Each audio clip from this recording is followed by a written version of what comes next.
अस्सलाम वालेकुम और very good morning. Welcome to new Pakistan. मैं हूं आपके साथ अनवार खावर। उम्मीद करते हैं आप सब अपने दिन का आगाज़ कर चुके होंगे। सबसे पहले हम बात करेंगे कल के दिन के हवाले से। तो कल का दिन पाकिस्तानी क्रिकेट टीम के लिए, पाकिस्तानी अवाम के लिए और क्रिकेट फैंस जो हैं, जो पाकिस्तानी टीम को सपोर्ट करते हैं, उनके लिए बिल्कुल भी अच्छा नहीं रहा। क्योंकि हारा तो पाकिस्तान कई बार है, लेकिन कल तो तमाम अगले पिछले रिकॉर्ड टूट गए और ऐसा लग रहा था कि ना ही हमारी टीम को बॉलिंग आती है, ना ही बैटिंग आती है, ना ही फील्डिंग आती है। क्योंकि इन तीनों चीज़ों में भारत की कारकर्दगी तो बड़ी ज़बरदस्त रही, लेकिन जो हमारी परफॉर्मेंस थी वो बिल्कुल ज़ीरो रही। और ऐसे लग रहा था कि टीम का पहले से ही ज़हन बना हुआ है कि हम ये मैच जीत ही नहीं पाएंगे। जिस तरह की गैर जिम्मेदाराना बैटिंग का मुजाहरा किया गया, बॉलिंग में अगर बॉलर्स अच्छा नहीं कर सके और बहुत अरसे बाद हमने देखा कि हमारे बॉलर्स नहीं चले, तो जो हमारी बैटिंग लाइन है वो उसको सपोर्ट नहीं कर सकी। शुरू में अच्छे ओवर्स किए नसीम ने, लेकिन कैचेस भी ड्रॉप हुए, जिसकी वजह से हमने देखा कि पाकिस्तानी टीम को काफ़ी मुश्किलात का सामना करना पड़ा। गुज़श्ता रोज़ होने वाली इस फतह में पाकिस्तान के खिलाफ ये भारत की सबसे बड़ी फतह है। 228 रन का मार्जिन बहुत बड़ा मार्जिन है। इससे कबल भारत ने 2008 में ही पाकिस्तान को हमें 140 रन से हराया था, जबकि बर्मिंघम में जब चैंपियंस ट्रॉफी का मैच था तो भारत ने पाकिस्तान को 124 रन से शिकस्त दी थी। और इसके अलावा 228 रन की शिकस्त वनडे क्रिकेट में पाकिस्तान की किसी भी टीम के हाथों ये दूसरी बदतरीन शिकस्त है। ऐसा लग रहा था कि बैट्समैन सिर्फ क्रीज पर आ रहे हैं, वक्त गुजार रहे हैं और जल्दी उन्हें शायद वापस जाने की। और पाकिस्तान की जो बदतरीन शिकस्त है इससे पहले जो हो चुकी है वो 234 रन से श्रीलंका के हाथों 2009 में हुई थी। क्रिकेट की तारीख में पाकिस्तानी टीम अब तीसरी मरतबा 200 से ज़ायद रन के मार्जिन से हारी है। 2002 में पाकिस्तान को ऑस्ट्रेलिया ने नैरोबी में 224 रन से हराया था। तो कल की जो शिकस्त है पाकिस्तानी टीम की, उसको आगे चलकर मजीद डिस्कस करते हैं। अभी शामिल करते हैं टॉप स्टोरीज। बदतरीन शिकस्त, बाबर 11 चारों शान चित। सदर आरिफ अलवी खड़ा कर पाएंगे? डॉलर टका टोकरी, स्मगलर्स रुल गए और बढ़ते जिनसी तशद्दुद के केसेस का तदारक क्या?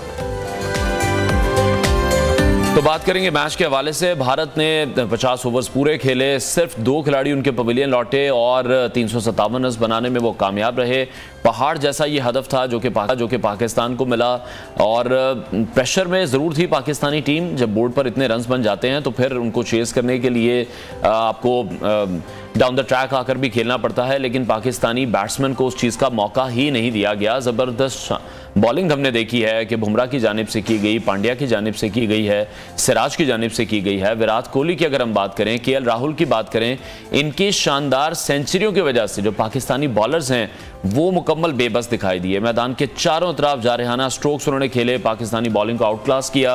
पहाड़ जैसा ये हदफ था जिसके ताक़ुब में पाकिस्तान की बैटिंग शुरू से ही दबाव का शिकार रही। जिस तरह से बुमराह, सिराज और पांड्या की घूमती गेंदें आ रही थी, उस पर पाकिस्तानी बैटर्स बेबस नजर आ रहे थे। इमामुल हक सिर्फ 9 रन बना सके, बुमराह ने उन्हें आउट किया। कप्तान बाबर आजम सिर्फ 10 रन पर पांड्या का निशाना बन गए, क्लीन बोल्ड पांड्या ने उन्हें किया। और हम देखते हैं कि जब भी बाबर परफॉर्म नहीं कर पाते तो पूरी पाकिस्तानी टीम प्रेशर में आ जाती है।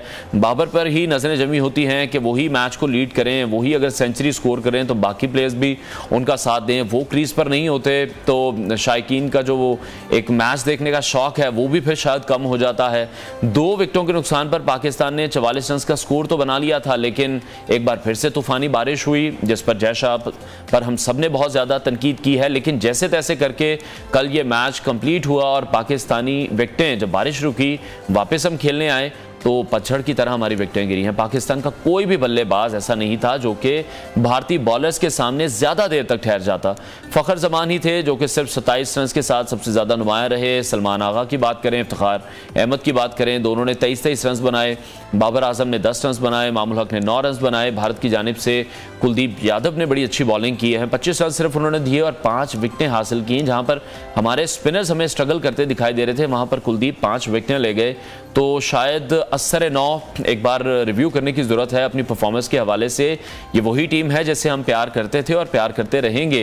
हर टीम का एक अच्छा ज़रूर होता है, तनकीद होनी चाहिए, लेकिन तनकीद इस्लाह के लिए होनी चाहिए।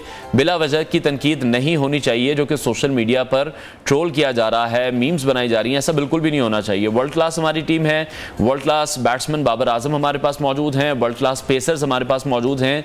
ज़रूर जो हमारे जवान बॉलर्स हैं उनके पास एक्सपीरियंस की कमी है, प्रेशर में कभी टीम आ जाती है, तो पाकिस्तानी अवाम को चाहिए कि वो अपनी टीम को सपोर्ट करें, बैकअप ज़रूर करें। जबकि पूरी पाकिस्तानी टीम 32 ओवर्स में सिर्फ 128 रन बनाकर आउट हो गई, जिससे शायकीन काफ़ी नाराज़ दिखाई दिए। एटलीस्ट हमें फाइट करके मतलब अगर हारते भी तो इस तरह से हारते कि ऐसा ना लगता कि हम बिल्कुल बेबस दिखाई दे रहे हैं। हारिस की अगर बात करें, नसीम की बात करें तो इंजरी का शिकार हो चुके हैं और इसी वजह से वो बैटिंग के लिए भी नहीं आए। तो उसके बाद पाकिस्तान क्रिकेट बोर्ड की जानिब से एलामिया जारी किया गया, ये बताया गया कि fast bowler Haris Rauf unfit हो गए हैं, लिहाजा वो भारत के खिलाफ मैच में बॉलिंग नहीं करेंगे। टीम मैनेजमेंट के मुताबिक हारिस रऊफ की जो बैक साइड में पसलियां हैं उनमें तकलीफ है। हारिस रऊफ एहतियाती तौर पर बॉलिंग नहीं कर रहे हैं। अब जराए का ये कहना है कि हारिस रऊफ और नसीम शाह की जो एशिया कप का सुपर 4 मरला है उसमें श्रीलंका के खिलाफ शिरकत मशकूक है, और अब शायद ये कहा जा रहा है कि कुछ प्लेयर्स अब पाकिस्तान से फ़ौरन भिजवाए जाएंगे ताकि इस सीरीज़ को कंप्लीट किया जा सके। स्पोर्ट्स एनालिस्ट सैयद मोहम्मद अवैस हमारे साथ इन कॉन्वर्सेशन होंगे। अवैस, सबसे पहले तो अफसोस ही कर सकते हैं सिर्फ, और क्या कर सकते हैं। तनकीद तो बिला वजह की करनी नहीं बनती है, लेकिन तीनों शोबों में उन्होंने मुकम्मल हमें आउट क्लास किया। कल हम हमेशा से बात कर आ रहे थे कि नंबर 1 ओडीआई टीम हम बन चुके हैं, नंबर 1 बैट्समैन हमारे पास हैं, वर्ल्ड क्लास बॉलर्स हमारे पास हैं, लेकिन सारी जिम्मेदारी शायद हमने इंडिविजुअल्स पर डाल दी है। बीइंग अ टीम हम नहीं खेले कल।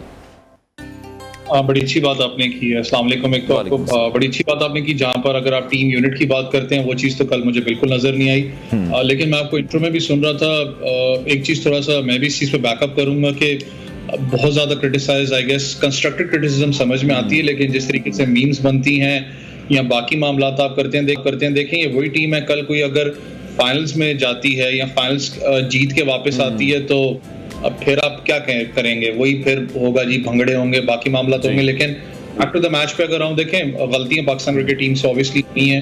आपको पता है काफी हमसे ये बात हो रही थी कि अगर हम लोग अपने ओपनिंग डिपार्टमेंट में कुछ चेंज लाना चाहें, फखर जमान ठीक है सब बात करते हैं, मैं बड़ा फैन उनका कि बड़े मैच के प्लेयर हैं, लेकिन इनकंसिस्टेंट हो रहे हैं। आपको पता है 7-8 इनिंग से वो परफॉर्म नहीं कर पा रहे, तो बेहतर था कि शायद आप अब्दुल्ला शफीक को यहाँ पर चांस दे देते इमामुल हक के साथ। उसके बाद जो मिडिल ऑर्डर है उसके अंदर मैं हार्डली बिलीव करता हूँ कि आपको साउथ शकील जैसा बैट्समैन चाहिए जो कि कंस्ट्रक्टेड इनिंग्स आपके लिए खेले। देखें अगर आप डिपार्टमेंट फ्लॉप होता है, आपके पास कम से कम मिडिल ऑर्डर के अंदर तो ऐसा बैट्समैन मौजूद हो ना जो कि आगे कंस्ट्रक्टेड इनिंग्स खेले, जो कि बिल्डिंग फेस में जानता हो कि मैंने इनिंग्स को कैसे बिल्ड। सबसे बड़ा मसला आपके पास जो सा है इस वक्त वो आपकी स्पिन बॉलिंग ऑप्शन है। देखें पेस बैटरी पे आप 100% रिलाय तो करते हो, देखा कि 2 लड़के आपके इंजर्ड हो गए, नसीम शाह और अपना बिल्कुल वैसे अब जिस तरह से इंजर्ड हो गए हैं, इसका क्या हल होगा? बड़े जबरदस्त वेपन थे हमारे पास, ये हम इन्हें काउंट करते थे कि सबसे जो टीम के अहम रोल है वो इन 3 पेसर्स के पास है और पूरी दुनिया में भी इन्हीं की बात हो रही थी। अब ये दोनों इंजर्ड हो गए हैं, इसका सबसे पहले क्या मुतबादिल हो सकता है?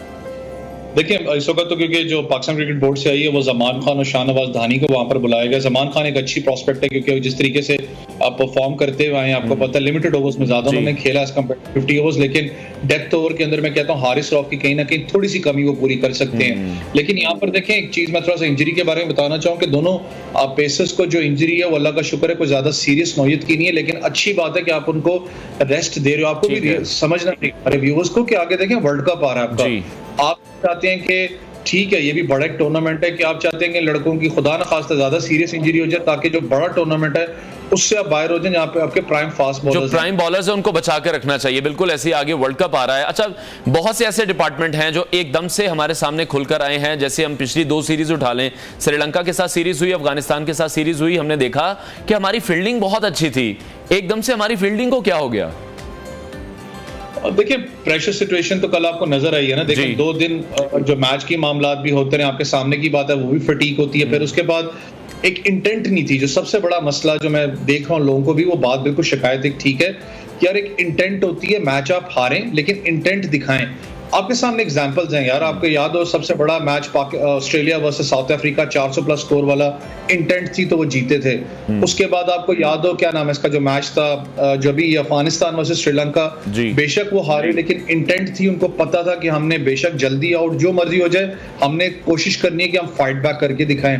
आपने शुरू से जब आप देखें जब पाकिस्तानी बैट्समैन बैटिंग करने आए तो वो प्रेशर सिचुएशन में आपको नजर आए हैं। फखर जमान की आप बात कर लें, चाहे बाबर आजम की आप बात कर लें, सबसे बड़ा मसला इस वक्त पाकिस्तान की बैटिंग ऑर्डर में ये है कि देखिए रोटेट द स्ट्राइक बिल्कुल भी नहीं है आपकी, आपका एकदम फुल स्टॉप लग जाता है, आप अपना रोटेट नहीं करते। आपने कल वकार यूनिस को भी आई गेस सुना होगा जिस वक्त वो कमेंट्री कर रहे थे जब फखर जमान ने चौका मारा, उसके बाद उन्होंने डॉट बॉल खेली, उन्होंने कहा ये चीज नहीं होती, इसका मतलब आप अभी भी प्रेशर मेंटेन कर रहे हो दूसरी टीम का अपने ऊपर, आपको रोटेट करनी पड़ती है स्ट्राइक, वो बड़ा एक प्लस पॉइंट होता है। लेकिन पाकिस्तान का जो स्पिन बॉलिंग यूनिट है वो सबसे बड़ा इस वक्त आपका सवालिया निशान है। शादाब खान को पता है परफॉर्म नहीं कर पा रहे काफी अरसे से, बार बार कहा जाता है वो ऑलराउंडर है, यार वो स्पिन बॉलिंग ऑलराउंडर है, वो स्पिनर के तौर पर पाकिस्तान टीम में आए थे। आप गलत करेंगे कि अगर आप कहेंगे वो एक ऑलराउंडर हैं, आपने मुझे नहीं पता क्या इस वक्त दिमाग में चल रहा है, एक ओवर वो करवाते हैं वो तेज करवाते हैं, दूसरा ओवर वो फ्लाइट पे चले जाते हैं, तो ये बहुत चल रही है। फिर मैं मजहर अरशद को भी पढ़ रहा था, उन्होंने बड़ी अच्छी बात की कि पाकिस्तान का मसला ये है कि लेफ्ट आर्म आपके पास कोई भी अनऑर्थोडॉक्स या चाइना मैन बॉलर नहीं है जिसको आप प्रैक्टिस कर सकते। कुलदीप यादव आपको पता है चाइना मैन है, लेफ्ट आर्म है, और पाकिस्तान को बड़ी जल्दी उन्होंने एक्सपोज भी किया उस मामले पे। आपको नेट के अंदर अब आप देखें ना, पाकिस्तान टीम में एक वो वक्त था जब हमारे पास, मैं आज कहता हूँ इस चीज पे कि मैंने सईद अजमल से बहादुर बॉलर पाकिस्तान में नहीं देखा स्पिन बॉलिंग में। भाई जो भी स्कोर होता था ना, मैंने काम भी किया, मैंने देखा हुआ है, वो कहते थे मुझे बॉल दो मैं मार खाऊंगा, मैं विकेट लेके दूंगा। ये चीज आप खत्म हो चुकी है आपके बॉलर्स के अंदर, आपकी स्पिन मतलब अगर आपने खेलना है। अच्छा वैसे एक एलिमेंट आपको क्या लगता है कि एक एलिमेंट पाकिस्तानी टीम के जो बॉलर्स हैं, या हम अगर बात कर रहे हैं ऑलराउंडर की, अगर हम शादाब को ऑलराउंडर कह भी रहे हैं, जैसे कि आप कह रहे हैं कि वो एज अ स्पिनर आए थे, एज अ ऑलराउंडर नहीं आए थे, तो फिर हम अपने स्पिनर्स को, अपने फास्ट बॉलर्स को क्यों ये कोशिश कर रहे हैं कि वो बैट्समैन भी बहुत अच्छे बन जाएं? हालांकि ये बैट्समैन हमारे लिए काम भी काफी बार आए हैं। अगर हम नसीम की बात करें, वो हमें मैच जिता गए हैं, शाहीन एंड पर अच्छा खेल जाते हैं, हारिस अच्छा खेल जाते हैं, लेकिन जो मेन फोकस है वो तो बॉलिंग पर ही रहना चाहिए। देखें बड़ी जरूरी चीज होती है यहाँ पर कि आपकी जो टेल है वो भी थोड़ा सा स्कोर करे। देखें अगर टेल आपकी 30-35 भी कर जाती है, वो ठीक ठाक डेंट पहुंचाती है दूसरी टीम को। नसीम का आपने देखा उन्होंने क्या किया था अफगानिस्तान के खिलाफ। शहीन अफरीदी को भी आपने बड़े मैचेस में देखा है जो कि वो एकदम आके छोटा मोटा जो वो स्कोर करते हैं वो भी पहुंचाती है दूसरी टीम को। आखिरी ओवर में अगर 17-18 का ओवर लग जाए तो छोटी चीज नहीं होती किसी टीम के लिए, वो ठीक ठाक स्कोर हो जाता है उसको।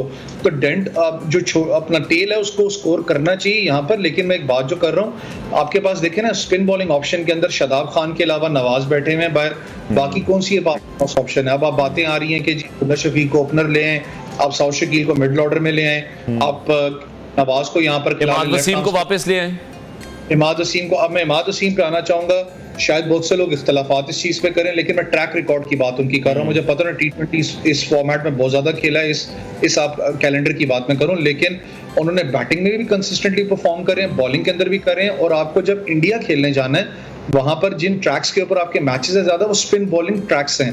वहां पर आपको वो बॉलर्स चाहिए जो कि स्पिन के अंदर आपकी मदद कर सकें और जो मिडिल ऑर्डर या डाउन दी ऑर्डर जाके स्पिनर्स को ज्यादा एग्रेसिवली खेल सकें। आपको हैरानगी होगी इस बात को सुन के कि अगर आप स्पिन बॉलिंग की बात करें ना ऑप्शन की, जिसमें पाकिस्तान ने ज्यादा स्ट्राइक की है, इमाद वसीम आपके सबसे ऊपर आते हैं कि उन्होंने स्पिनर्स के खिलाफ बहुत अच्छी हिकमत अमली हमेशा अपनाई है, वो अच्छा खेलते हुए आए हैं। तो ये चीजें पाकिस्तान क्रिकेट को मैं कहता हूँ कि अब सोचनी पड़ेंगी। जो मामलात हुए हैं ठीक है, जो भी हुआ पिछला मैच था उसको अब नेट रन रेट पे आपको थोड़ा सा फोकस करना पड़ेगा। आज बड़ा इंपॉर्टेंट मैच है, अगर आज श्रीलंका हारता है that means Pakistan Sri Lanka will be a decider for finals. ठीक है अवैस, अब जिस तरह से ओपनिंग पेयर है हमारा, उसको किस तरह से देख रहे हैं? फखर बिल्कुल हम देख रहे हैं कि वो परफॉर्म नहीं कर पा रहे हैं, प्रेशर में नजर आते हैं, जल्दी आउट हो जाते हैं। पहले जिस तरह से बाबर आ रहे थे, रिजवान आ रहे थे, ओपनिंग पेयर हमारा एक बड़ा अच्छा डेवलप हुआ था, अब उसको चेंज किया गया है, लेकिन वो कुछ काम करता नहीं दिखाई दे रहा है। इस पर आपको लगता है कुछ जरूरत है?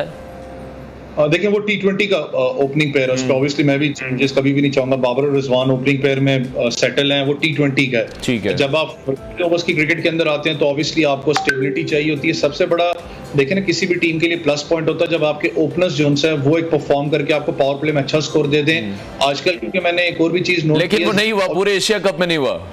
वही मैं कह रहा हूँ ना, क्योंकि आजकल एक माइलस्टोन अचीव करना एक हर प्लेयर की ख्वाहिश होती है कि यार मैं 50 करूँ, 100 करूँ, इंडिविजुअली भी करूँ। लेकिन ज्यादातर आजकल मैंने टीम्स को देखा है, वो कोशिश करते हैं कि यार ठीक है माइलस्टोन मिलता रहेगा, लेकिन हम एक अच्छा पावर प्ले अपनी टीम को दे दें। 60, 70, 80 की पार्टनरशिप अगर मैं स्टार्ट में दे जाता हूँ तगड़ी, तो दैट मींस कि एक मैं प्लेटफॉर्म लेकर जाता हूँ किसी टीम के लिए। हमारा मसला ये रहा है कि हमारी जो ओपनिंग डिपार्टमेंट है वही परफॉर्म नहीं कर पा रही। आप फखर जमान को देख लें, फखर जिस तरीके से आउट हो रहे हैं, दैट मींस के सारा का सारा प्रेशर आपकी वन डाउन बैट्समैन पे आता है, आपके मामूल हक पे आता है। फिर उस प्रेशर को कैसे लेकिन अवैस शुरू में हम देखते हैं बहुत स्लो खेलते हैं। ये क्या प्रॉब्लम है? इस पर काम तो किया था पीछे, एक मॉडर्न डे क्रिकेट की हमने जब बात सुनी, टेस्ट क्रिकेट जब टेस्ट सीरीज हुई श्रीलंका के साथ, हमने देखा हमारे प्लेयर्स बहुत तेज खेल रहे थे, लेकिन वनडे में फिर क्या हो जाता है? बहुत स्लो खेलना शुरू हो जाते हैं। मैंने आपको देखे ना, ये तो बात कर रहा हूँ कि इंटेंट होती है आपकी कि आपने, आपको याद हो एक मुझे आज तक नहीं पता वो पाकिस्तान क्रिकेट बोर्ड में असामी किधर गई, एक नई चीज निकली थी, पावर हिटिंग कोच की बात की गई थी। इस चीज पे थोड़ा सा मैं जब हेडन टीम के साथ थे, आपको पता है हेडन जब ऑस्ट्रेलिया वाले अपना वर्ल्ड कप में रहे तो टीम की अप्रोच बिल्कुल डिफरेंट थी, एग्रेसिवनेस नजर आती थी आपको टीम के अंदर। वो बिल्कुल चेंज हो चुकी है यहाँ पर। अगर आप बात करें वनडे क्रिकेट की भी, तो आपने देखा होगा कल जिस तरीके से पाकिस्तान का सबसे बड़ा इशू है वो डॉट बॉल्स है। आप पूरे मैच के आके देख लें, बार बार कमेंटेटर फखर जमान की डॉट बॉल्स पे बात कर रहे थे कि डॉट बॉल आपको हर्ट करती है। जिस तरीके के फखर जमान प्लेयर हैं, उनके लिए डॉट बॉल करना वो एक क्राइम है। वो एग्रेसिव प्लेयर है, स्कोरबोर्ड को लेके आगे चलना। डॉट बॉल जितनी आप खेलेंगे उतना प्रेशर आपके मिड आएगा। जो कल एक स्कोर था वो 7 रन का 6 रन पर ओवर का स्कोर था। दैट मींस आपको स्टार्ट ऑफ दी ओवर, जहां पर पावर प्ले की मैं बात कर रहा हूं, आपको 6, 7, 8 रन पर जाना चाहिए था कि आप उसको नीचे लेके आते। एक इंटेंट तो दिखाते कि यार आ रहे हैं, जीते अपनी जगह, लेकिन हम फाइट करके, जैसे मैं सीरियसली कह रहा हूं आपको, शायद लोग ठीक है। अवैस, अब आखिर में बात कर लेते हैं बाबर आजम के हवाले से। नंबर 1 बैट्समैन है इस वक्त दुनिया में, नहीं अच्छा परफॉर्म कल कर पाए, लेकिन बाबर से कनेक्टेड फिर हम ये चीज देखते हैं कि अगर वो अच्छा नहीं खेल पाते, उसके बाद पूरी टीम प्रेशर में आ जाती है और यही कहा जाता है वो सेंचुरी बना लें तो पाकिस्तानी टीम की जीत बहुत आसान हो जाती है। साथ ही साथ मैं उनकी कप्तानी पर भी आपसे कमेंट लेना चाहूंगा। बहुत से लोग कह रहे हैं कि वो डिफेंसिव हो जाते हैं, मतलब वो अटैक वाला मामला नहीं रहता, फिर उनका अटैकिंग क्रिकेट नहीं खेल पाते। देखें, दो चीजें यहाँ पर। बाबर को एक तो हमारा बड़ा मसला होता है, मैं किसी के ऊपर तनकीद नहीं कर रहा कि हम कंपेयर करना बहुत जल्दी स्टार्ट हो जाते हैं। विराट कोहली, बाबर या जो ग्रेट्स निकले हैं जी, वो हम उनको कंपेयर करना बहुत जल्दी शुरू हो जाते हैं। एक चीज आप रियलाइज करें इस चीज पे कि विराट कोहली चेजिंग का किंग है, उससे बड़ा किंग मैंने देखा नहीं। चेज करने की बात करूं, कल बेशक उन्होंने पहले बैटिंग की है, वो जितना रिलैक्स रहते हैं। बाबर आजम की अगर मैं बात करूं, देखें इस चीज पे कोई अपना शक नहीं है, ना कोई इस पे क्वेश्चन है। He is one of the best players. जिस तरीके से परफॉर्म करते हुए आए हैं, एक मैच पे आप उनको अपना काउंटेबल नहीं कह सकते कि जी भाईजान ये क्या किया या। लेकिन कप्तानी की थोड़ी सी मैं बात इस पे करना चाहूंगा जरूर कि बाबर आजम को एक चीज रियलाइज करनी पड़ेगी कि मैं पाकिस्तान टीम का कप्तान हूं, मैं 23 करोड़ के पीछे अवाम बैठी है उसका कप्तान हूं। मेरी बॉडी लैंग्वेज अगर नीचे होती है, दैट मींस कि मेरी पूरी टीम और मेरी अवाम की बॉडी लैंग्वेज नीचे होती है। आपका काम बनता है कि आप हर प्लेयर से बात करें। आपने देखा होगा फास्ट बॉलर से बाबर आजम बहुत कम बात करते हैं कि आके बात कर रहे हो, फील्ड चेंजेस की आप देखें वो बात कर रहे हो। ज्यादातर मैंने यहाँ तो रिजवान को देखा है फील्ड चेंजेस करते हुए, या मैंने शदाब खान को देखा है कुछ भी मामला बॉलर से बात करते हैं। बाबर आजम बहुत कम कम्युनिकेट करते हैं, ये बहुत बड़ा एक इशू है। उनको कम्युनिकेट करना, उनकी बॉडी लैंग्वेज बड़ी अच्छी रहती है कि रिलैक्स रहते हैं, कोई मैंने नहीं देखा एग्रेसिवनेस वो दिखाते हैं ग्राउंड के अंदर, बहुत कम होता है कि उन्होंने दिखाई हो। लेकिन जब तक आप कम्युनिकेट नहीं करोगे अपने बॉलर से, लेकिन कप्तान जो उनसे ऑन दूसरे में अगर नोट की बात करूं, वो वालिद होता है ग्राउंड के अंदर, क्योंकि वो सबसे बड़ा कप्तान जी। उसने जो कहना कोई, फिर जो छोटे होते हैं उसका काम है कि जाके कप्तान से पूछना, उसको बताना कि सर मुझे ये फील्ड चाहिए, कप्तान मुझे ये फील्ड चाहिए। आप बैकअप करते हैं बॉलर को।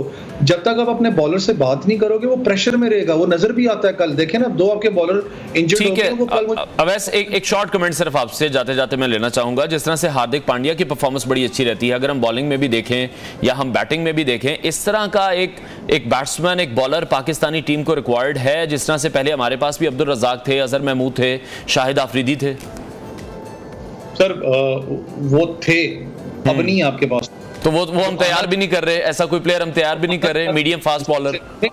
नहीं सर, जो डोमेस्टिक से आना चाहता है ना आपके पास, आप उसको आने नहीं देते हो। बहुत से लड़के हैं, आमिर अमीन सबसे बड़ा एग्जांपल, आपका कंसिस्टेंट परफॉर्मेंस देता रहा वो लड़का डोमेस्टिक के अंदर, आपने उसको आगे नहीं आने दिया। अमाद बट आपके सामने थे, कंसिस्टेंट परफॉर्मेंस देते रहे, आपने उसको आगे नहीं आने दिया। एक मैच आएगा, आपने इंग्लैंड बुलाया, उसके बाद ड्रॉप कर दिया, उसको वापस नहीं आने दिया पाकिस्तान टीम में, उसको खिलाया भी नहीं। बहुत से आपके पास एग्जांपल्स हैं, लेकिन वही बात है, जब तक आप वही 3-4 के इर्द गिर्द घूमते रहोगे, आप नए टैलेंट की तरफ हंट करने नहीं जाओगे, आपको और नुकसान होंगे। लेकिन ये वक्त जो उनसे साफ बात है कि इस वक्त क्रिटिसिज्म अपनी जगह, आपको बैकअप करना है, पीछे वर्ल्ड कप आ रहा है। यही टीम, अगर कल कोई आपको याद हो ऑस्ट्रेलिया वर्ल्ड कप के अंदर हमने भी बैठ के बुरा भला इस टीम को कहा है, लेकिन फाइनल्स में पहुंची थी, मुझसे या आपसे या कोई भी आवाम से ज्यादा खुश नहीं था कि कोई भी नहीं खुश था, बिल्कुल ऐसे ही। और अभी भी हमारी यही ख्वाहिश होगी कि पाकिस्तानी टीम एशिया कप भी जीते और कल की हार का बदला जरूर ले। और साथ ही साथ वर्ल्ड कप की तो बात हम कर ही रहे हैं कि वर्ल्ड कप में भी जब हम जाएं तो पाकिस्तानी टीम बहुत अच्छा परफॉर्म करे। बहुत शुक्रिया स्पोर्ट्स एनालिस्ट सैयद मोहम्मद अवैस हमारे साथ इन कॉन्फ्रेंस। आज का मैच भी बहुत इंपॉर्टेंट है। ब्रेक लेते हैं, ब्रेक के बाद आपको दोबारा ज्वाइन करेंगे।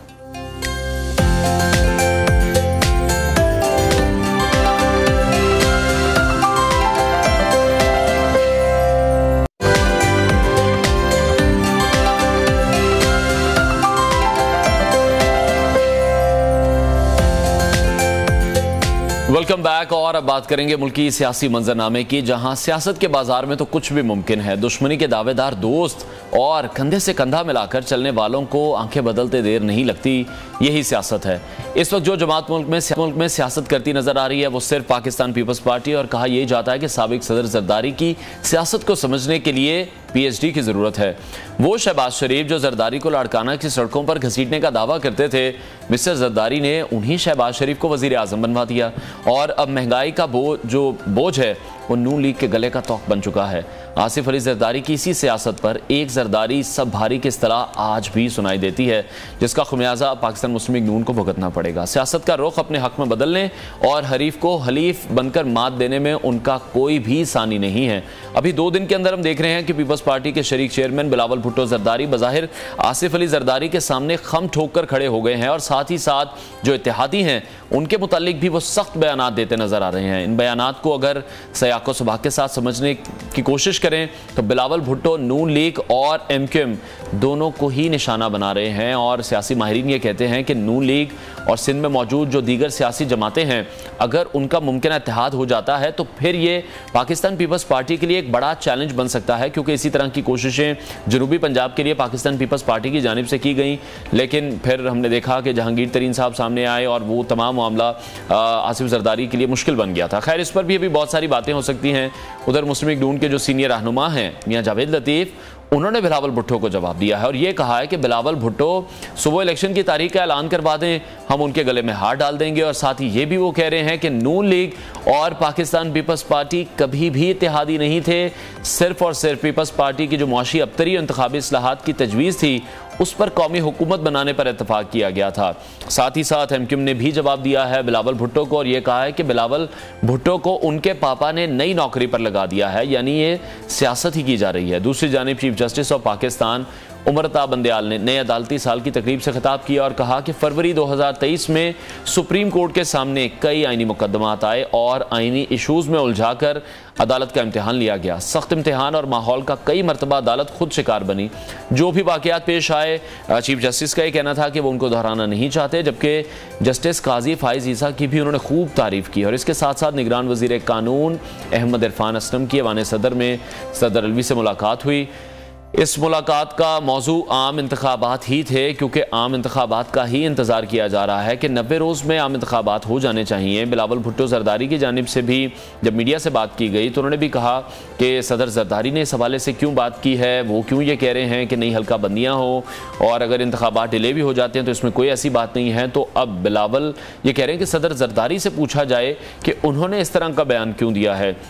पाकिस्तान मुस्लिम लीग नवाज भी हमें इसी फेवर में दिखाई दे रही है कि जब नवाज शरीफ वापस आएँ, उनको एक प्रॉपर वक्त मिल सके, कैंपेन एक अच्छी कर सकें, अवाम में दोबारा से जा सकें और अपना वोट बैंक दोबारा से स्ट्रॉन्ग कर सकें, उसके बाद वो इलेक्शन में जाना चाहते हैं, जो कि 90 रोज़ के अंदर होते तो किसी सूरत भी दिखाई नहीं दे रहे। निगरान सेटअप इस वक्त मौजूद है, निगरान सेटअप की जानिब से भी बारह कोशिशें की जा रही हैं मुल्क की मईशत को बेहतर करने के लिए, और साथ ही साथ जो सियासत है उसका सिलसिला भी जारी है। जिस तरह से बिलावल भुट्टो ने तमाम इत्तेहादियों के हवाले से बात की है या एमक्यूएम के हवाले से बात की है, तो एमक्यूएम का भी बड़ा सख्त स्टांस इस पर सामने आया है कि उनके जो पापा हैं आसिफ अली जरदारी साहब, उन्होंने एक नई ड्यूटी दे दी है, एक नई नौकरी लगा दी है बिलावल भुट्टो की कि अब उन्हें इन तमाम जमातों पर तनकीद करनी है। तो इस तनकीद से फ़ायदा क्या होगा, ये तो पाकिस्तान पीपल्स पार्टी बेहतर जानती है कि जो इत्तेहाद था मुस्लिम लीग नून का, पाकिस्तान पीपल्स पार्टी का या पीटीएम की तमाम जमातों का, अब ऐसा लग रहा है कि इलेक्शन में जाते जाते वो इत्तेहाद ख़त्म हो जाएगा और ये आमने सामने हमें तमाम जमातें नज़र आएंगी इलेक्शन में भी। जिस तरह से कोशिशें की जा रही थी जनूबी पंजाब को हासिल करने के लिए आसिफ अली जरदारी की जानिब से, इस्तेहकाम पाकिस्तान पार्टी जब बनी है तो तमाम प्लान पीपल्स पार्टी का ख़राब हो गया था और अभी यही कोशिशें सिंध में की जा रही हैं मुस्लिम लीग नून की जानिब से कि वहाँ पर जो मुमकिन इत्तेहाद अगर कर लें वहाँ की सियासी जमातों से, तो फिर वो पाकिस्तान पीपल्स पार्टी के लिए भी एक चैलेंज बन सकता है, क्योंकि स्पेसिफिकली तो पाकिस्तान पीपल्स पार्टी को सिंध की जमात कहा जाता है, मुस्लिम लीग नून को पंजाब की जमात कहा जाता है। अब ये दोनों जमातें इंटरवीन करना चाहती हैं, इन सूबों में अपनी जगह बनाने की कोशिश करते हमें दिखाई ज़रूर दे रहे हैं। अब देखना यह है कि कहाँ तक ये बात पहुँचती है। लंदन में भी अहम मुलाकातों का सिलसिला जारी है, वहाँ पर भी अहम फैसले किए जा रहे हैं। नवाज शरीफ की वापसी से मुतालिक आए रोज़ हम खबरें सुनते हैं, लेकिन आए रोज़ उनका प्लान फिर कैंसिल हो जाता है। तो कोशिश ये की जा रही है कि नवाज शरीफ भी जल्द वतन वापस आएँ और इलेक्शन में हिस्सा लें। इसी हवाले से मज़ीद बात करेंगे। सीनियर तजियाकार आमिर इलियास राना साहब ने हमें ज्वाइन किया। आमिर साहब बहुत शुक्रिया वक्त के लिए। सबसे पहले तो अगर सदर तारीख का ऐलान कर देते हैं इलेक्शन के हवाले से, जिसका इम्कान भी जाहिर किया जा रहा है, तो आपको लगता है इससे आईनी बहरान पैदा होगा, ये काम चीफ इलेक्शन कमिश्नर के पास ही रहना चाहिए? देखें, दो तीन चीज़ें हैं कि सदर मुमलिकत के पास एक कानून के तहत इख्तियार था तारीख देने का, उस कानून में इलेक्शन एक्ट के तहत तरमीम करके वो इख्तियार इलेक्शन कमीशन को दे दिया गया। और सारी बहस ये हो रही है कि जब आर्टिकल 48(5) में ये इख्तियार सदर के पास है तो कानून के तहत कैसे बदला जा सकता है। अब वो इख्तियार, हर चीज आइन के अंदर लिखी पड़ी हुई है, कोई चीज ऐसे नहीं है कि आप अकेली उठा के देख लें। वो तब है जब कोई शख्स ऐवान में, कौमी असम्बली में कायदे ऐवान यानी वजीर आजम के ओहदे का एतमाद का वोट ना ले सके, तो सदर को असम्बली तोड़नी है।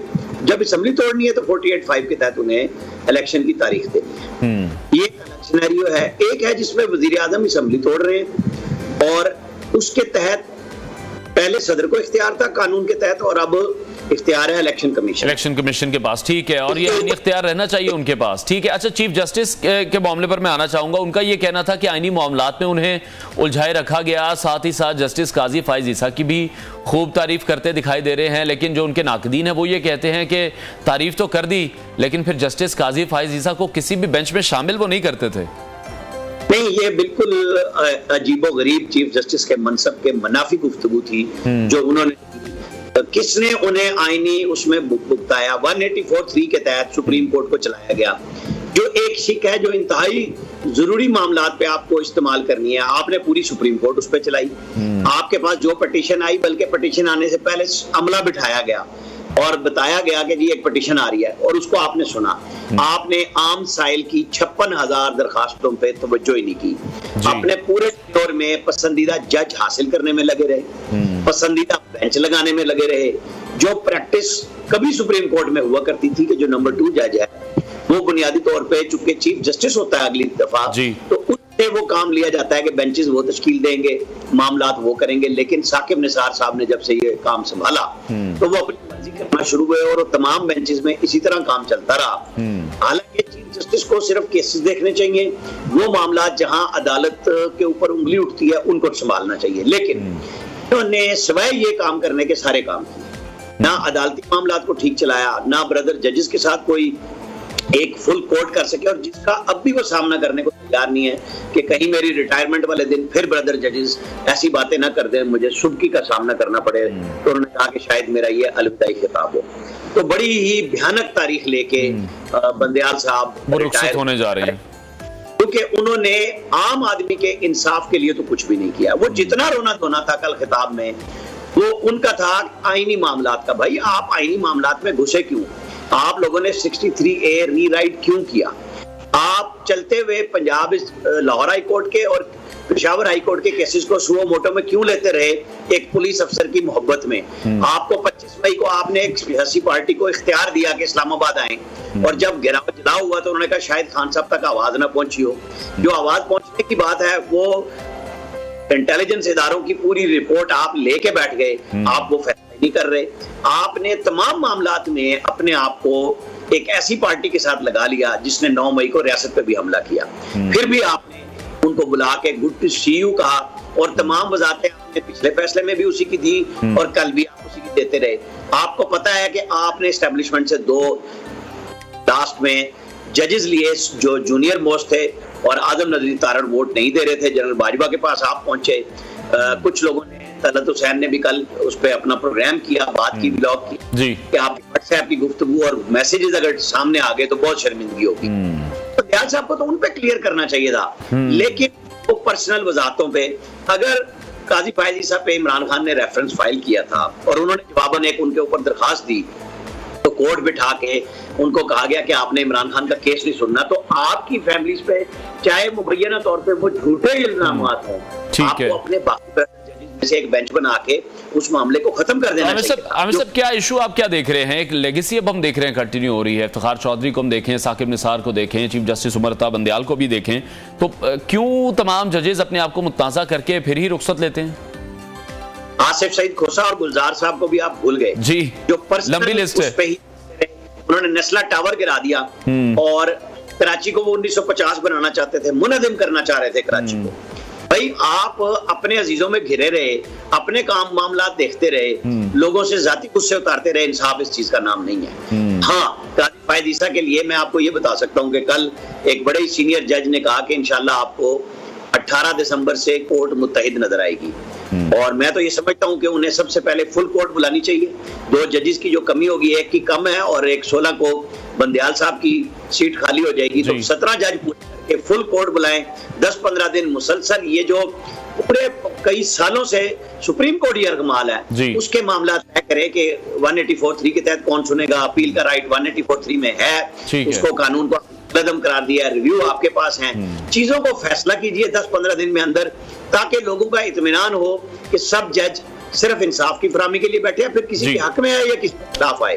ठीक है, फैसले इंसाफ पर चाहिए, इंसाफ पर मबनी होनी चाहिए, बिल्कुल ऐसे ही है, उसमें पर्सनल वजाहतें नहीं पेश करनी चाहिए। अच्छा, पाकिस्तान पीपल्स पार्टी की सियासत आमिर साहब कैसी देख रहे हैं आप? बड़ी अनोखी सियासत अभी वो करते दिखाई दे रहे हैं। बीच चौराहे पर जो इख्तलाफ अभी वो बाप बेटे का सामने आया आम इंतखाबात के हवाले से, ये कोई हकीकत तो नहीं लग रही है, तो पार्टी की कोई सियासी हिकमत अब नहीं लग रही है।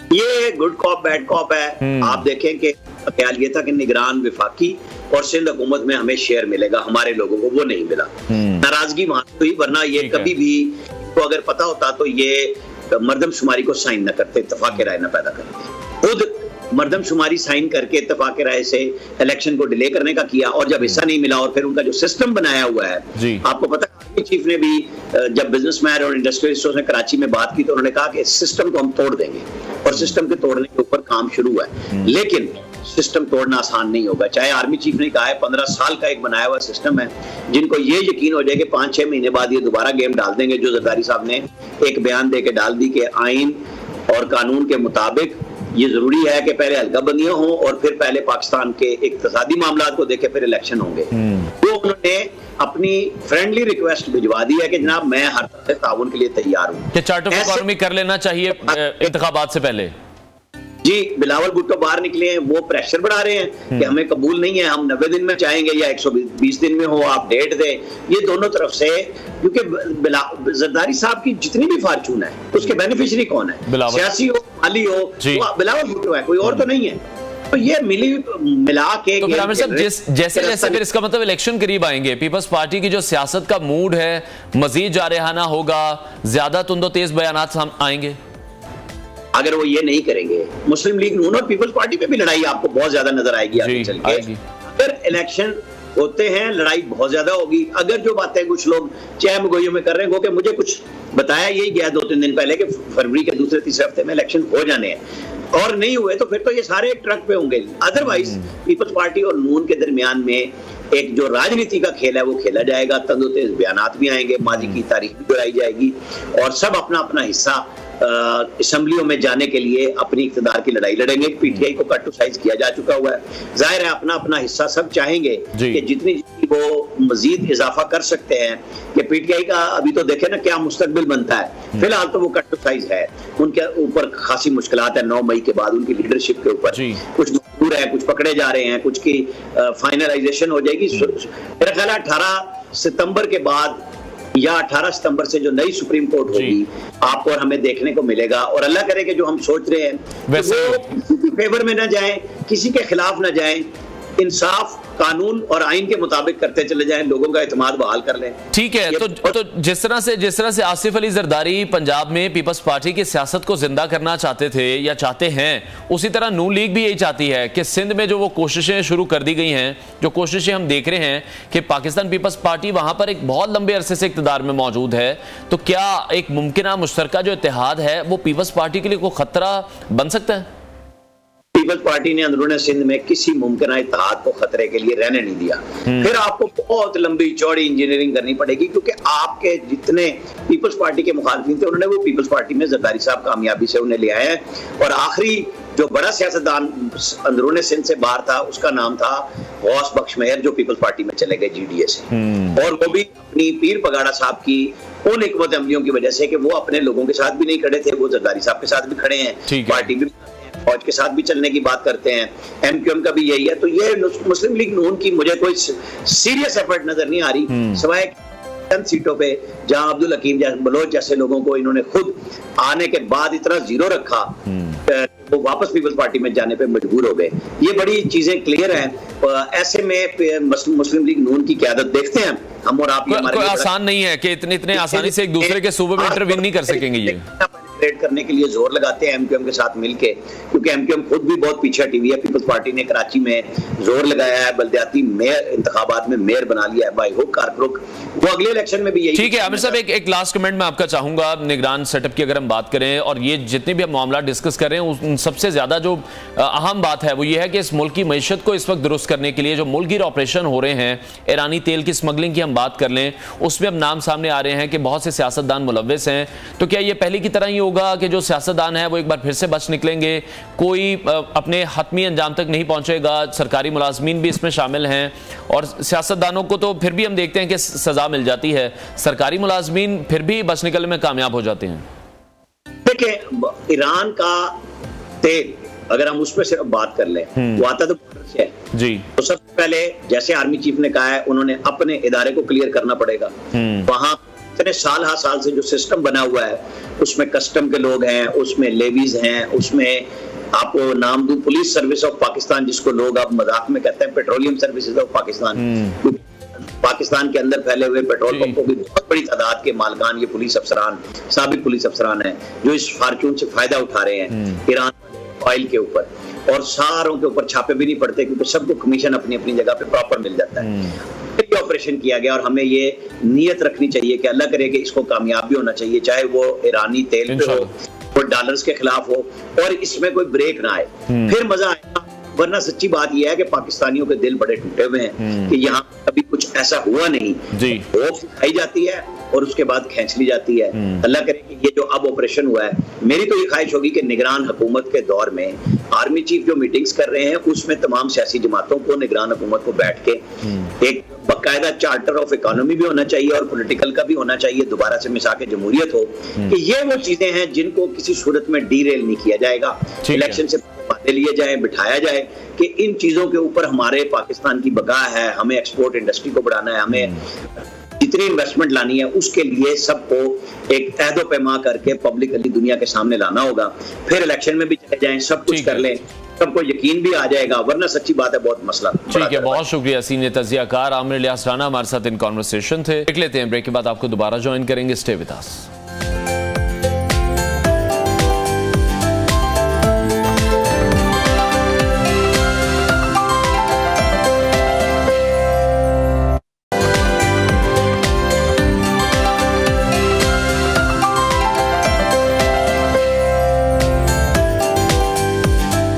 Welcome back. और अब बात करेंगे मलेरिया और डेंगू बुखार के हवाले से, जो कि इन दिनों फिर सर उठा रहा है। और इन दोनों बीमारियों का जो ताल्लुक है वो मच्छर की दो मुख्तलिफ इकसाम के काटने से होता है। सुबह सिंध की अगर हम बात करें तो इस साल मलेरिया के मरीजों की तादाद दुगने से भी ज़्यादा हो चुकी है। चंद रोज़ से डेंगू ने भी सर उठाना शुरू कर दिया है। और सिर्फ यही नहीं, अगस्त के दौरान सिर्फ हैदराबाद को अगर हम देखें तो मलेरिया के 31,000 केस अभी तक रिपोर्ट हो चुके हैं, जबकि हालिया दिनों में डेंगू के 800 से ज़ायद मरीज अस्पतालों में लाए जा चुके हैं।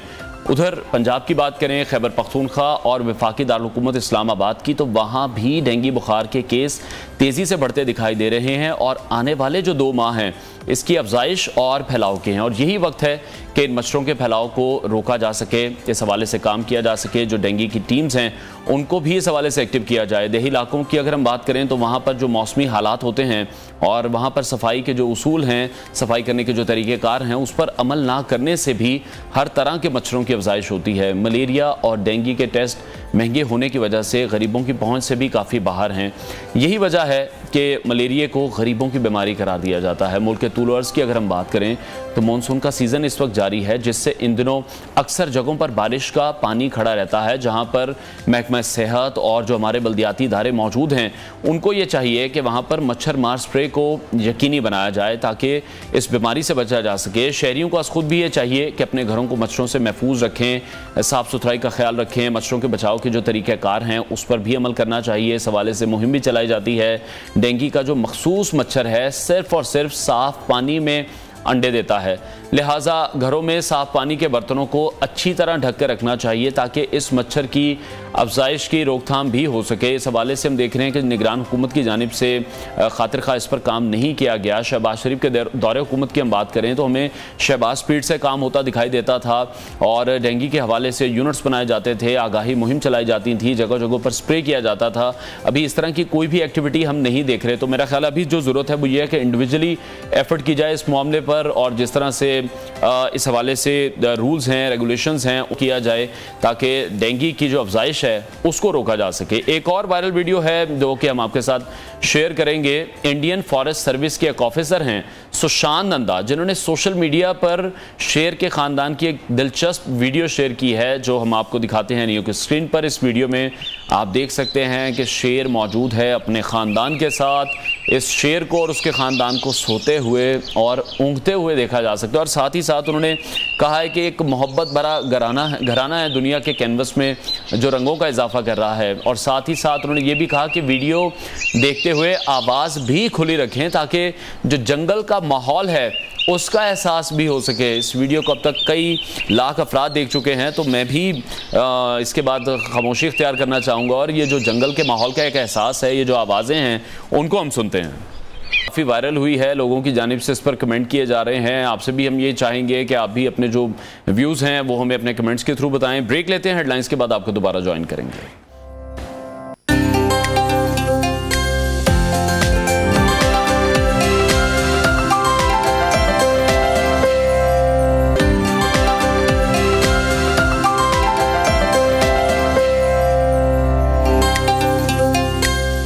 Welcome back. इंसानी रवैये अगर पुरतशद्दुद हो जाएं तो फिर इंसान भी हैवान लगने लगता है। मुल्क के अजीज़ बच्चों पर तशद्दुद के वाक़यात तो रूनुमा होते ही रहे हैं। आज से कुछ अरसे कबल अगर हम बात करें तैयबा तशद्दुद केस के हवाले से मीडिया में वो सामने आया, हमने भी उस केस पर बात की। ये केस किसी दही इलाके से नहीं था बल्कि एक जज के घर से सामने आया था और इसकी बाज़गश्त अभी भी ख़त्म नहीं हुई थी। एक और नन्ही बच्ची रिजवाना पर घरेलू तशद्दुद ने तूफ़ान बर्पा कर दिया। रिजवाना पर शदीद तशद्दुद भी एक सिविल जज के घर पर ही हुआ जिसमें उनकी अहलिया मुलव्वस थी। अभी इस केस का फैसला नहीं हुआ तो साथ ही सिंध के इलाके रानीपुर से एक पीर के घर में नन्ही फातिमा के साथ हौलनाक वाक़या पेश आया और इस वाक़े ने पूरे मुआशरे को ही हिला कर रख दिया। नन्ही फातिमा पीर के घर में तड़प तड़प कर अपनी जान से चली गई, जिसके मनाजिर तमाम पाकिस्तानियों ने देखे। सोशल मीडिया पर वो वीडियो वायरल रही थी। फातिमा की मेडिकल रिपोर्ट में बार बार तशद्दुद, जिनसी ज़्यादती साबित हुई। सिर्फ ये केसेस ही नहीं है बल्कि कराची की एक स्कूल में स्कूल की तालिबात और असातिज़ा के साथ एक प्रिंसिपल का जिनसी स्कैंडल भी मंजर आम पर आया कि उस्ताद मकरूह तरीन फेल में मुलव्वस नजर आया। एक नॉर्मल सोसाइटी में तो ऐसे वाक़यात हरगिज़ मामूली बात नहीं है। इसी पर बात करने के लिए आज हमारे साथ मौजूद हैं डॉक्टर उमर आदिल। उनसे इस बारे में हम जानने की कोशिश करेंगे। डॉक्टर साहब, बहुत शुक्रिया के लिए। Welcome to new Pakistan. सबसे पहले मैं यही जिक्र करना चाहूँगा कि मुल्क अजीज़ में इस तरह के बहुत से वाक़यात पहले भी पेश आते रहे हैं। अगर हम एक शख्स था जिसका नाम था जावेद इकबाल, 100 बच्चों को उसने कत्ल किया था, उसका एतराफ़ जुर्म उसने किया। हमारा मुआशरा एबनॉर्मलिटी की तरफ चला गया है, किस तरफ हमारा जहन चला गया है? हमारा पूरा मुआशरा इस वक्त बहुत सारे इन्हितातों का शिकार है और तनज़्ज़ुली की कोई हद नहीं। मगर मेरी जान अनवार, एक बात सोचिए, आज सब बैठ के सोचें कि what is the sexual state of Pakistan. हमारे जिनसी रवैये क्या हैं, जिन्स की तरफ हमारा बहसीयत इस्लामी जमहूरिया पाकिस्तान रवैया क्या है। शर्म के मारे डूब के बाद उसके मर जाए, बिकॉज ये टैबू सब्जेक्ट है। मेरे ख्याल में ये पहला मॉर्निंग शो है 30 साल से मैं टेलीविजन कर रहा हूं कि somebody is going to talk about the sexual perversion prevalence in Pakistan. कोई जिक्र ही नहीं करता। आपने जिक्र किया, अभी गुलशन हदीद एक जगह है, कराची का एक इलाका, जहां पे प्रिंसिपल साहब के कमरे में लगे हुए सीसीटीवी कैमरास के अंदर मुख्तलिफ टीचर्स, मुझे तालिबात का तो नहीं पता क्योंकि मैंने 5 वीडियोस देखी हैं और पांचों की पांचों टीचर्स की हैं। मैं उसमें 2-3 बातें आपको कहना चाहता हूं। एक बात पे जरा गौर कीजिएगा और खवातीन हजरात आप भी, और खवातीन आप भी गौर कीजिएगा। प्रिंसिपल साहब जो मकरू फेल कर रहे हैं वो अकेले नहीं हो सकता। सर मेरी बात सुनिए, उसमें 2 लोग शामिल हैं। मैंने जो 5 वीडियोस देखी हैं और मैं कहूंगा कि पुलिस के पास पड़ी हैं, जिसको शक है वो भी देखे। किसी जगह पे कोई जोर जबरदस्ती है हजूर वाला। जिना की 2 किस्में हैं, बिल जबर और बिल रजा। सर अगर आपने बिल रजा की तशरीह देखनी है ना तो आप उन वीडियोस को देखें। इसका मतलब यह है कि you have consenting adult women who are involved in a sexual activity with their principal. अब आप एकदम से कहेंगे ओहो हो, खवातीन ने परचम लहरा देना, किस चीज का? मजबूर किया गया, औरतें मजबूर थी। सर इतना क्या मजबूरी है? वो औरतें जो वहां काम करती हैं वो वर्किंग, यही सवाल है कि इतने आराम से एक्सप्लॉइट कैसे हो सकता है कोई? सर एक्सप्लॉइट क्या होना, आप क्योंकि खुद शरीक मुजरिम है उसमें। एक बात मैं आपको बता दूं और बुरा न मानिएगा मेरी बात का, मेरा ताल्लुक पंजाब के छोटे से गांव से है और मैं फोक विजडम पे बहुत यकीन करता हूं। पंजाब के अंदर, पंजाबी के अंदर एक मुहावरा है जो बहुत उम्दा मुहावरा है, जो बुनियादी तौर पे मजबूर औरतें इस्तेमाल करती हैं और वो सेंसर नहीं हो सकता क्योंकि लाइव जा रहा है और मैं इसी का फायदा उठाऊंगा। वो मुहावरा यूं है, सुथन विच गहना ते भुखिया की रहना। आई समझ मेरी बात की? सुथन विच गहना ते भुखिया की रहना। आज ये मोटो, ये नारा पाकिस्तान की मेरे ख्याल में बड़ी तादाद की औरतों का है। लेकिन आपके ख्याल में प्रिंसिपल के साथ उसकी बेईमानना, उसकी तमाम ख्वाहिशात को पूरा करने की एक वजह यह भी हो सकती है नौकरी पक्की हो। दूसरी बात है, आप ये क्यों नहीं सोचते कि अगर आदमी बदमाश है इस मुल्क के तो क्या औरतें पीछे हैं? और क्यों पीछे हैं? उसी चक्की काटा अपने मफादात के लिए ये सब किया जा रहा है ना। जहां पर बात की जाती है वुमेन एम्पावरमेंट के हवाले से, तो वुमेन एम्पावरमेंट पर हम लोग भी बात करते हैं, खवातीन खुद भी बात करती हैं। जहां वो बाइख्तियार होने लगती हैं, कहीं ऐसा तो नहीं कि वहीं पर उन्हें एक्सप्लॉइट किया जाता है, उन्हें इस्तेमाल कर लिया जाता है और वो फिर उसका निशाना बन जाती है? भैया मैं आपको एक बात बताऊं, खवातीन के एम्पावरमेंट के लिए आप बहुत कुछ करेंगे, मैं इसका बहुत बड़ा हामी हूं। ठीक है जी, आपने हरासमेंट के बिल्स बनाए, आपने कभी ये सोचा है कि खवातीन जो हैं बहुत एक खास किस्म की पॉजिटिव डिस्क्रिमिनेशन को पसंद करती हैं? अब मेरी बात समझिएगा, आपके यहाँ मीडिया है, मैं आपको साफ एक बात बता दूं, सर मीडिया का रवैया औरत एंकर और मर्द एंकर की तरफ देखें। मुस्कुराहट पड़े हो ना, दबे दबे होंठों से मुस्कुराहट निकल रही ना, दिल का छाला खिल गया ना। ऐसे ही हजूर वाला, मुझे भी ये काम करते बहुत अरसा हो गया। मेल एंकर जितना मर्जी लायक, फायक, आलिम, फाजिल, बहुत अच्छा, बाइखलाक, ये सब कुछ हो, सर कुड़ी आई नहीं ते प्रोड्यूसर दिया लत्तां चो जान निकली नहीं। प्रोड्यूसर की, प्रोड्यूसर दे बॉस दी, बॉस दी, सब दिया लत्तां चो जान निकल जाती है। हजूर वाला, आज आप अगर देखें औरत अपनी तस्लील बड़ी खुशी से बर्दाश्त करती है। पता है क्यों? सर इस वक्त मेरे ख्याल में तकरीबन कोई 11 टॉक शोज चल रहे हैं हमारे यहाँ शाम को, जिसमें एक एंकर है बेचारा जो सर्कस में काम करना चाहिए, भाग के इधर चला गया, भाग के उधर गया, पता चला कि तुम्हारे कंधे पे चढ़ गया, कंधे से उतर के वहां चढ़ा गया। सर पूरा सर्कस का कर्तव्य चाहिए आपको होस्ट के लिए। अब ये बैठ के होस्टिंग नहीं होगी। तुम शुक्र करो कि तुम्हारे घुटनों पे ये रहम करते हैं तुम्हारे प्रोड्यूसर। अच्छा हजूर वाला, वो तो कर रहा है जो कर रहा है। एक उस कोने में लड़की बैठी है, कुछ कोने में बैठी हुई है, उसका सिर्फ काम यह है कि थोड़ी थोड़ी देर बाद उसका क्लोजअप बनता है। कभी वो मुस्कुरा पड़ी, कभी उन्होंने बाल ठीक कर दिए, कभी बाल झटक दिए। When you actually allow yourself to become a decoration piece in a talk show, तो फिर वो इस तरह के रवैयों का आपको सामना करना पड़ेगा। बिल्कुल ऐसे ही आपने खुद किया। सिर्फ खवातीन नहीं, अगर हम बच्चों की बात कर लें, छोटी बच्चियों की बात कर लें, एक तो मसला जो सबसे ज्यादा हाईलाइट आजकल हो गया और वो भी शायद मीडिया की मेहरबानी है, चाइल्ड लेबर की अगर हम बात कर लेते हैं, ये चलता तो कब से आ रहा है, लेकिन अब ये चीजें अब देख रहे हैं कि सामने आ रही हैं। साथ ही साथ अगर हम बच्चों को देखते हैं, उन पर तशद्दुद किया जाता है, उन्हें जिस्मानी, मैं नाम लेते हुए भी हमें जिनसी जो तशद्दुद है वो उन पर किया जाता है। तो वाला, आप जिनसी तशद्दुद की बात करते हैं, आपको ये पता है कि माशाल्लाह इस वक्त CSA के अंदर, चाइल्ड सेक्सुअल एब्यूज के अंदर आपका मुल्क दुनिया भर के ममालिक में किस नंबर पे है? तीसरे नंबर पे। दुनिया के सिर्फ 2 और ममालिक ऐसे हैं जहां पाकिस्तान से ज्यादा चाइल्ड सेक्स एब्यूज है। और मेरी बात एक आप खुल कर रहने दें, हुजूर वाला, ये बातें कई दफा हुई और दबा दी गई। आप आज हैरान हो रहे हैं। Doctor Umar Adil in conversation थे। ब्रेक लेते हैं, ब्रेक के बाद आपको दोबारा ज्वाइन करेंगे। स्टे विद अस।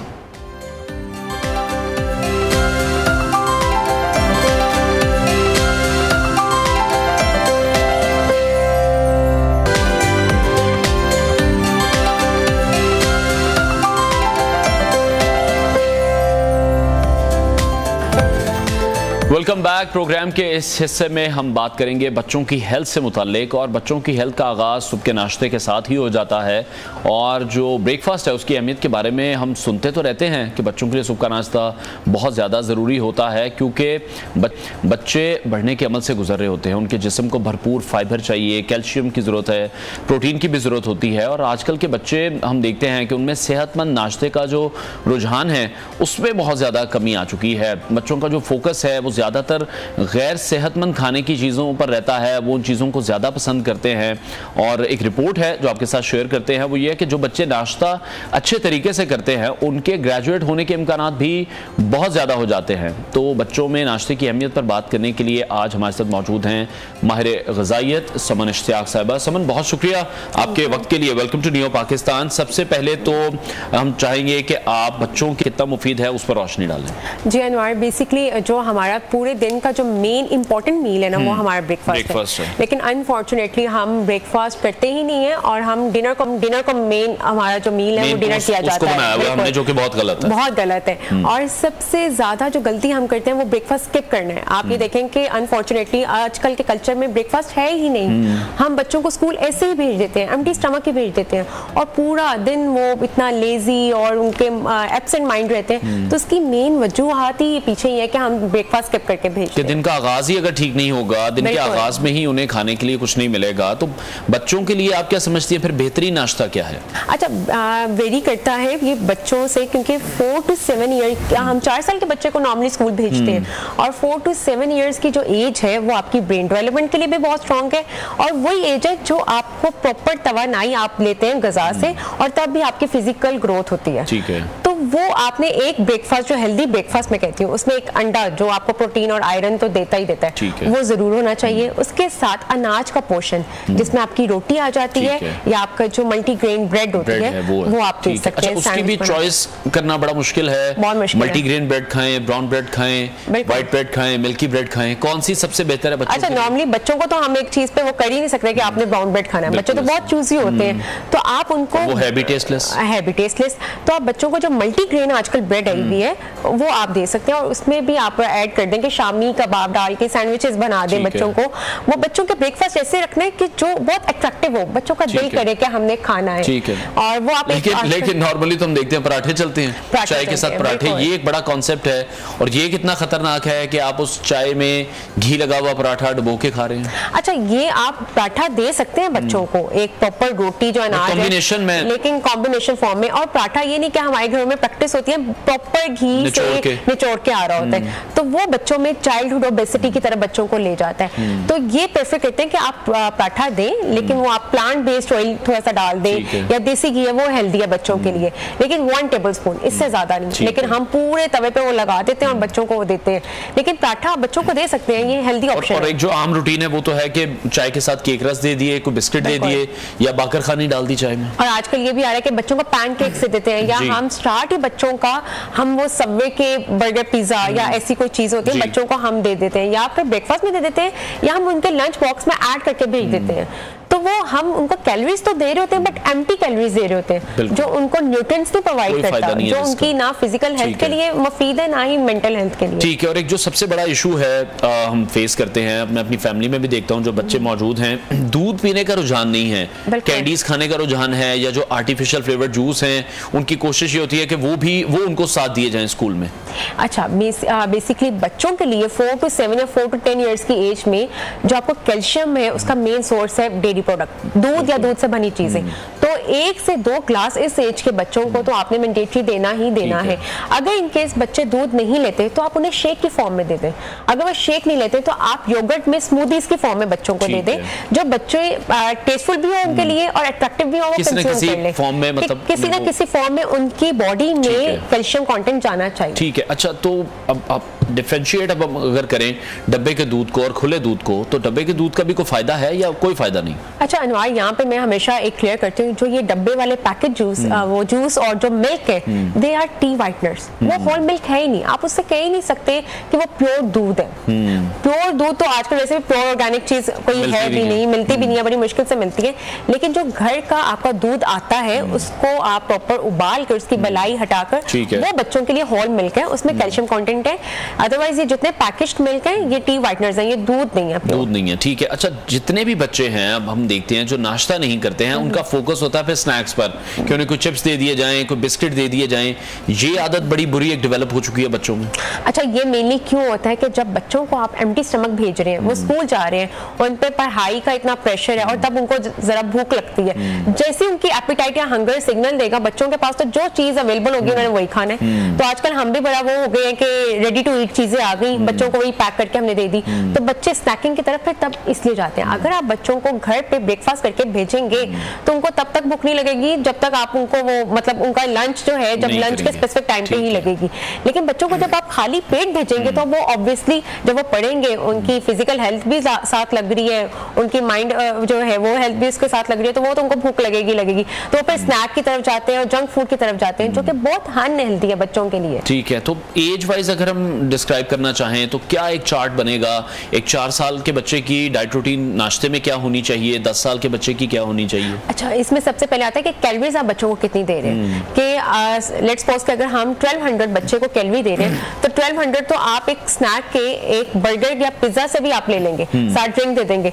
तो डिपेंड करता है कि आप उसको कैलोरीज कितनी दे रहे हैं और उस कैलोरीज में आप पोर्शन, आप घर का डाइट जो है वो क्या दे रहे हैं। सबसे पहले तो मैं पेरेंट्स को ये कहती हूँ कि एक प्लेटर्स आते हैं बच्चों के कलरफुल पोर्शंस के, उसमें आप डिफरेंट पोर्शन रखें। एक फ्रूट का पोर्शन जाना चाहिए बच्चे को डेली, जिसमें आप कोई भी फ्रूट, सीजनल फ्रूट डाल सकते हैं। एक आपका अनाज का पोर्शन, सैंडविचेस या पराठा, या आप इवन घर के जो पैनकेक्स होते हैं वो बनाकर दे सकते हैं। साथ आपका मिल्क का पोर्शन जाना चाहिए, योगर्ट या फिर आपका दूध चला जाए, और साथ नट्स का पोर्शन जिसमें आप बादाम या अखरोट बच्चों को ही दे दें। अच्छा, बच्चे चूजी बहुत ज्यादा है, बच्चे इस तरह की चीजें जो हम जिक्र कर रहे हैं इस टाइम, वो उन पर फोकस नहीं है खाने का। उन्हें फास्ट फूड खाना है, उन्हें चिप्स खाने हैं, उन्हें जूसेस पीने हैं, उन्हें बिस्किट्स खाने हैं।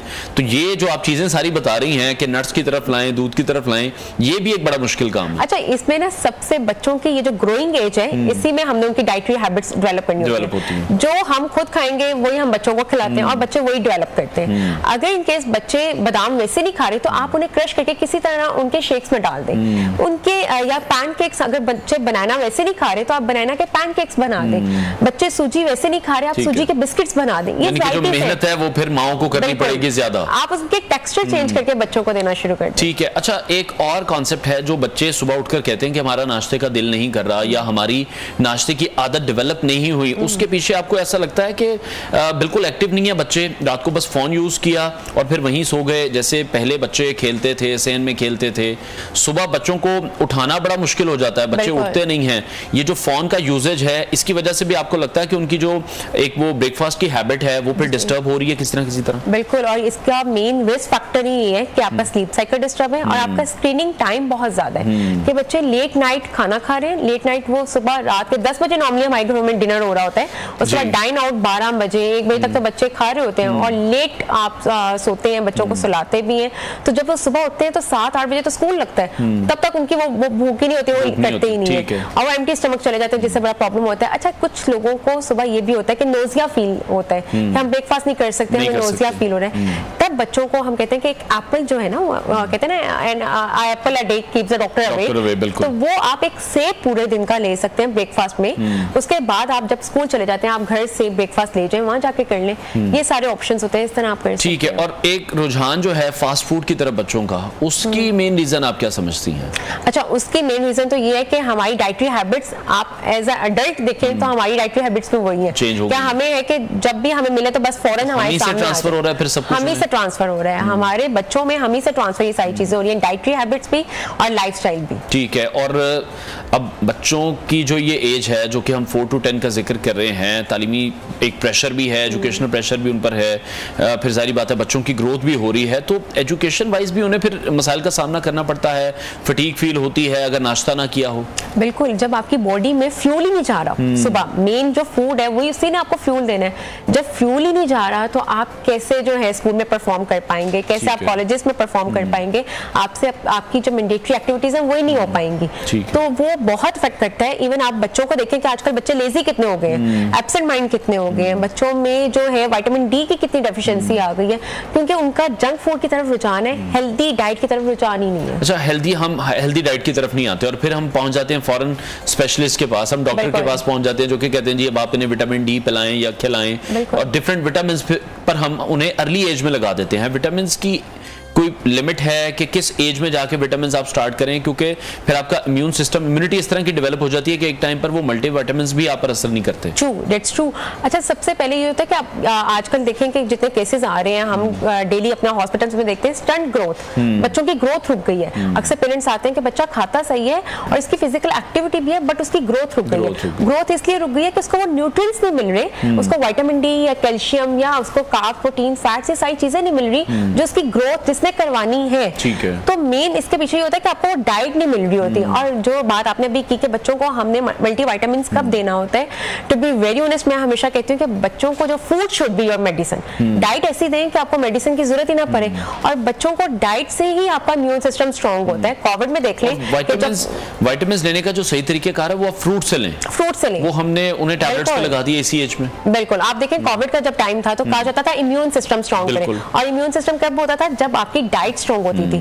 तो आपने बच्चों को विटामिन सी के जो फ्रूट्स हैं वो दें, आप साथ विटामिन डी दें, कैल्शियम दें, ये सारी चीजें एक प्लेटर में बना के उनका ब्रेकफास्ट करवाएं तो बच्चों की ग्रोथ है वो बिल्कुल ठीक हो जाएगी। ठीक है, और फिजिकल जो एक्टिविटी है वो बहुत ज्यादा जरूरी है। हम देख रहे हैं बच्चे ओबीज बहुत ज्यादा हो रहे हैं। बिल्कुल ऐसी है, क्योंकि बच्चे खा रहे हैं जंक फूड और आकर स्क्रीनिंग कर रहे हैं और वहीं पे सो जाते हैं। पहले होता था हमारी ग्राउंड्स में गेम्स होती थी, बच्चे स्कूल में डिफरेंट जो एक्स्ट्रा करिकुलर एक्टिविटीज होते थे उसमें पार्टिसिपेट करते थे। अब ऐसा कुछ नहीं है, बच्चों के पास वो एक स्क्रीनिंग आ गई है, उन्होंने वही करना है। और वालिदैन भी इजी हो गए हैं कि बच्चे घर में हैं, उनकी आंखों के सामने खेल रहे हैं। हमें तो मुझे याद है कि शाम को मार के घर में वापस लाया जाता था कि पूरा दिन खेलते रहते हैं, तो हम एक्टिव रहते थे। लेकिन अब वो देख रहे हैं बच्चे एक्टिव नहीं हैं, डलनेस एक नजर आती है बच्चे में। बिल्कुल ऐसे, और इसका मेन यही है कि आपने जो कैलोरीज दी हैं वो आपने जंक फूड से ली है और वो बर्न आउट नहीं हो रही, वो आपकी बॉडी में जाकर ओबेसिटी की तरफ आपको लेकर जा रही है। तो बच्चों में एक टाइम स्पेसिफिक कर दें, उनका ब्रेकफास्ट का, लंच का, डिनर का, उनका स्क्रीनिंग का भी टाइम फिक्स कर दें, और फिजिकल एक्टिविटी तो मैंडेटरी है। ठीक है। अच्छा, स्कूल्स में जो टीचर्स हैं वो किस तरह से हेल्पफुल होते हैं, हो सकते हैं बच्चों की इस रूटीन को बेहतर करने के लिए? अच्छा, वो सबसे पहले तो ये हो सकता है कि उनके वो अपने स्पोर्ट्स को जो है वो इंक्लूड करें बच्चों की डेली रूटीन में। उसके साथ मीनवाइल टीचर्स को आई गेस ये होना चाहिए कि अगर बच्चे नहीं करके आ रहे, बच्चों का एक वो एक आई गेस स्टार्ट बनता है, पूछना चाहिए कि ब्रेकफास्ट कौन करता है, कौन नहीं करता, या क्या हैबिट्स हैं बच्चों की, उनके फूड चॉइसेस क्या है, किसको क्या पसंद है। इवन वो एक उसमें एक लेक्चर रख सकते हैं ब्रेकफास्ट के, गुड ऑप्शंस क्या है और पुअर ऑप्शंस क्या है। हम बच्चों को ये सिखा सकते हैं कि आपका जंक फूड आपका जो है वो बैड चॉइस है और आपकी गुड चॉइस आपके घर का खाना है। तो इस तरह से टीचर्स आपको कर सकते हैं। कभी कभी तो चीट मील चल जाता है, जैसे कभी कभी बच्चों को आप जंक फूड खिला दें, या हम देखते हैं आइसक्रीम के बच्चे बहुत ज्यादा शौकीन होते हैं, इस तरह की प्रोडक्ट्स पर ही बच्चों का ज्यादा फोकस रहता है। अच्छा, वो होता है चीट मील, लेकिन हमारे यहाँ पे नॉर्मली प्रैक्टिस की जाए चीट डे एंड देन फिर चीट वीक और चीट मंथ, वो फिर एंड नहीं होता उसका, तो चीट मील होता है। तो वो भी आप बच्चों को तब करवाएं जब आप बच्चों को एक चीज बता दें कि अगर वो घर का ये खाना खाएंगे तो उसके ऑल्टरनेटिव बच्चों को ये दिया जाएगा। तो इस तरह से हम पेरेंटिंग कर सकते हैं कि बच्चों को वंस अ वीक एक बार आपने डाइन आउट करवा दिया तो उसमें वो कर दिया। कभी कभी ये रूटीन चल सकती है। ठीक है, बहुत शुक्रिया माहिरा ग़ज़ाइयत, समन इश्तियाक हमारे साथ इन कॉन्वर्सेशन थी। नाज़रीन, प्रोग्राम का वक्त खत्म हुआ है, इंशाल्लाह आपसे मुलाकात करेंगे। अपना बहुत सारा ख्याल रखिए, अल्लाह हाफ़िज़।